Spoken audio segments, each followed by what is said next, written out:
En estos días, Angélica López estuvo en la zona fronteriza de Peñas Blancas y pudo ver de primera mano qué está pasando con esos casi 2.000 cubanos que están a la luz de quien quiera ayudarles.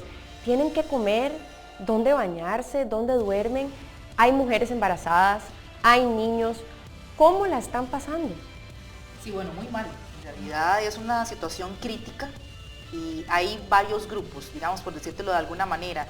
El día que llegamos, la mayoría estaba durmiendo en el puesto fronterizo de Peñas Blancas, es decir, justo en el límite fronterizo. ¿En qué condiciones? A la intemperie, en colchonetas sucias, sin comer, sin dormir, sin bañarse. Incluso algunos nos decían, bueno, llevamos 4, 5, 6 días sin bañarnos, sin poder comer bien y demás, ¿verdad?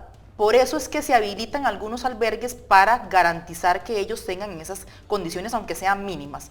Entonces, algunos sí se convencieron de que trasladándose a esos albergues que están como a 25 kilómetros de la frontera, podían tener esas condiciones. Entonces, los que están durmiendo en los albergues, si tienen comida, si tienen baño, si tienen por lo menos un sitio donde dormir, exactamente, con techo y verdad, y por lo menos no se están mojando, porque en la zona también está lloviendo bastante.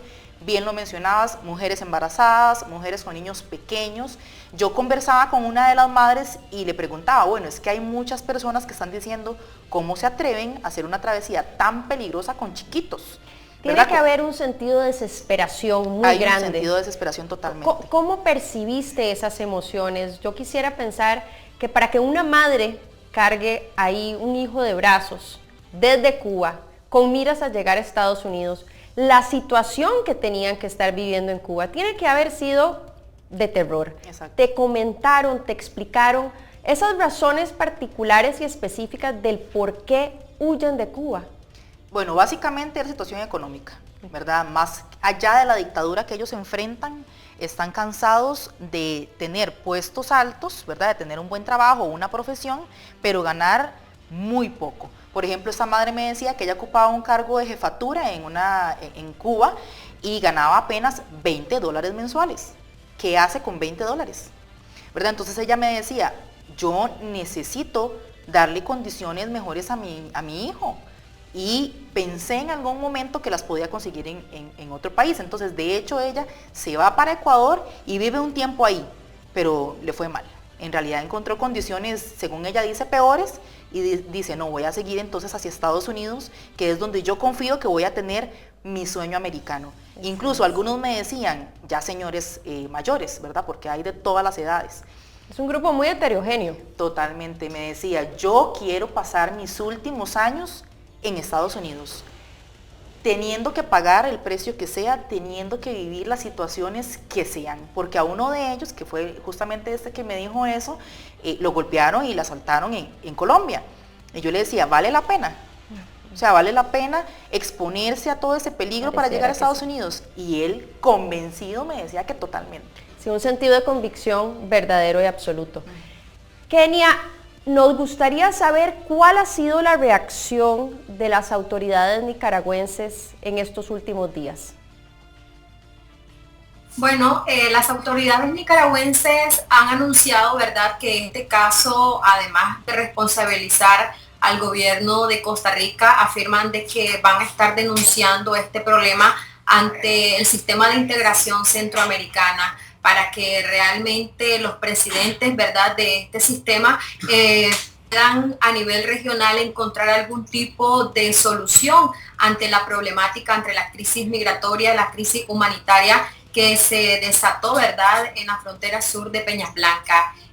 Las autoridades prácticamente se desvinculan de toda responsabilidad, afirman que inicialmente, bueno, afirmaron de que esto, como es una responsabilidad, según ellos, del gobierno de Costa Rica, ellos dijeron que se encargue ese país de tomar las medidas pertinentes en torno a qué acciones o qué plan se va a implementar para que ellos puedan resolver, ¿verdad?, toda esta situación que se tornó bastante tensa y que todavía persiste bueno, tengo entendido, ¿verdad?, de que los cubanos están en territorio costarricense. Entonces el gobierno de Nicaragua dijo, bueno, el gobierno de Costa Rica otorgó una visa de tránsito por 7 días, entonces ellos son los responsables de ver qué hacen con esta situación. Eso es lo que las autoridades nicaragüenses han dicho, y que prácticamente este caso lo van a llevar hasta el sistema de integración centroamericana. Kenia, eso es por parte de las autoridades, y en general